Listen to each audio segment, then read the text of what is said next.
Hello my dears, मैं आशा करता हूं कि आप स्वस्थ होंगे, मस्त होंगे, व्यस्त होंगे। तो मेरे पास एक कमेंट्स आया है कि सर इंजेक्शन देने के बाद में वहाँ पे जो घाव बन जाते हैं, कभी कभी फूल जाता है, कभी कभी वहाँ पर ना पस भी बन जाता है। तो उसका हम लोग ट्रीटमेंट कैसे कर सकते हैं? कॉमन बात है कि जब हम इंजेक्शन डालते हैं किसी को, तो बाय द वे एयर अगर रह गया उसमें, तो उस एयर जो होता है ऑक्सीजन हमारा ब्लड सेल से रिएक्ट करने के बाद वहां पर क्लॉट कर जाती है। इसलिए कोई भी इंजेक्शन आप डालते हैं तो उसमें एयर चेक करना जरूरी होता है। अगर अदरवाइज ये मसल्स में डालने के बाद उसमें एयर और ब्लड का रिएक्शन होगा, और इसमें हिपेरिन का जो होगा वो एंटीकोगुलेंट होता है, तो वो वहां से हट जाएगा और क्लॉटिंग फैक्टर वहां पर एक्टिवेट हो जाएगा, क्योंकि ऑक्सीजन का दुश्मनी होता है हिपेरिन से।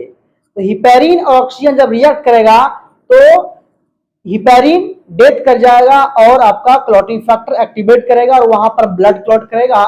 और इस कारण से वहां पर स्वेलिंग हो जाना, वहां पर जबरदस्त पेन करना, रेडनेस हो जाना, और लॉन्ग टाइम के बाद वहां पर पस बन जाता है और कड़ापन भी हो जाता है।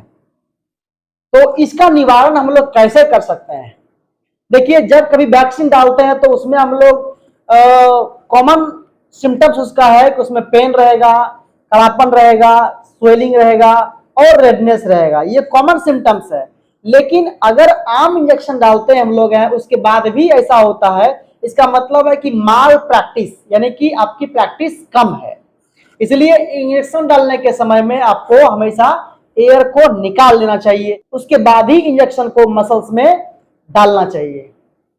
तो आज हम बताएंगे इसके ट्रीटमेंट के बारे में। ये देखिए, जब कभी भी इंजेक्शन डालने में गलतियां होती है तो हमारे बॉडी पर उसका साइड इफेक्ट देखने को मिलता है। जैसे एयर रह जाने के बाद जब हम पुश करेंगे मसल्स में, तो वह एयर जो होगा जमा होगा और उस कारण से हार्ड वगैरह हार्ड हो जाना, उस कारण से वहां पर रेडनेस, कड़ापन और वहां पर स्वेलिंग बन जाता है, कभी कभी पस बनता है। तो इसके ट्रीटमेंट के लिए हम लोग सबसे पहले बर्फ से उसका सेकाई कर सकते हैं। बर्फ क्या करेगा कि वहां पर कॉन्ट्रैक्शन कराएगी और उस कॉन्ट्रैक्शन के प्रभाव से जो कुछ भी वहां पर सेल्स जमा होगा वह सारा सेल्स सारा हट जाएगा, खत्म हो जाएगा। और जब लॉन्ग टाइम के बाद भी ठीक नहीं हो रहा हो, माने 5 घंटा 6 घंटा हो गया हो, नहीं ठीक हो रहा हो, तो आपको बालू गर्म करके कोई सूती कपड़े में उससे भी यहाँ पर सेकाई करने से वो उससे आराम मिलता है। ये तो देसी तरीका हो गया ठीक करने का। लेकिन अगर ठीक नहीं हो रहा हो तो घबराइए नहीं, मसाज नहीं कीजिए उसको। वहां पर आप हो सके तो थ्रोम्बोफोब नाम के ऑइंटमेंट आता है, मलहम आता है, तो उस थ्रोम्बोफोब के मलहम को लगा करके जब आप थोड़ा देर छोड़ देंगे तो वहां से क्या होगा, जो भी ब्लड क्लॉट किया हुआ रहेगा या जमा रहेगा वो सारा कुछ अपने आप में धीरे धीरे फैल जाएंगे और आपको धीरे धीरे पेन कम हो जाएगा।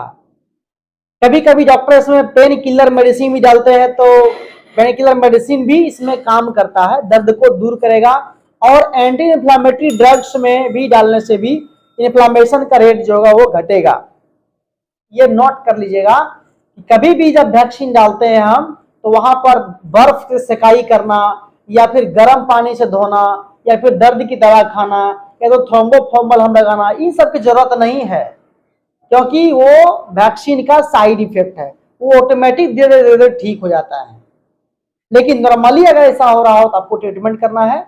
अदर अब देखिए, अगर वहां पर पस बनेगा तो पस को वहां से बढ़िया से सेप्टिक मेथड द्वारा वहां पर क्या करेंगे हम लोग, असेप्टिक टेक्निक से वहां पर हम लोग बढ़िया से उसको पस को निकालेंगे। उसके बाद में उसमें बीटाडीन दे करके उसकी सफाई करेंगे और उसके बाद फिर वहां पर चीटोमेस एसएफ यानी कि उसमें मुपिरोसिन जो ऑइंटमेंट होता है कंपोजिशन का, वो ऑइंटमेंट लगा देंगे, या तो सोफ्रामाइसिन भी लगा सकते हैं।